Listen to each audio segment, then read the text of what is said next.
काल मध्यरात्रीपासून भंडारा जिल्ह्यात जोरदार पावसाने हजेरी लावली आहे. त्यामुळे भंडारा जिल्ह्यात मोठ्या प्रमाणात पूरजन्य परिस्थिती निर्माण झालेली आहे. आपण बघू शकतो भंडारा जिल्ह्यातील रुक्मिणी नगर परिसरात आपण सध्या आहोत आणि खातरोड रुक्मिणी नगर परिसरात आपण बघू शकतो या घरी मोठ्या प्रमाणात पाणी शिरले आहे आणि या पुराच्या पाण्यामुळे नागरिकांना अनेक अडचणींचा सामना करावा लागत असल्याचे चित्र पाहायला मिळत आहे.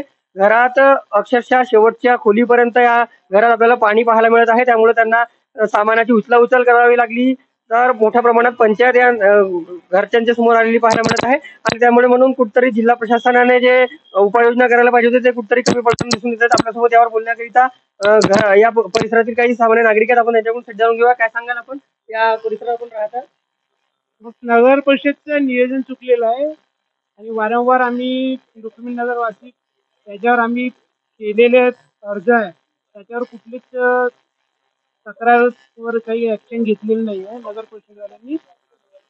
आणि वेळेवर नियोजन नसल्यामुळे आमच्या 50 ते 60 घरांना हा नुकसान होऊन राहिला प्रत्येक वर्षी.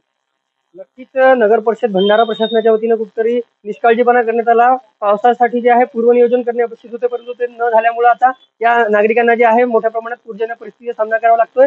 नाल्या ज्या आहेत पूर्णतः बंद झालेल्या आहेत आणि नाल्यांमधून पाणी वाहणं कुठतरी होत नसल्यामुळं घरात हे पाणी शिरत आहे आणि नागरिकांना अनेक अडचणीचा सामना करावा लागतोय. जिल्हा प्रशासनानं असो किंवा नगर परिषद प्रशासनाने यावर उपाययोजना करण्याची आवश्यकता आहे. रुपेश सपाटे, TVN मराठी, भंडारा.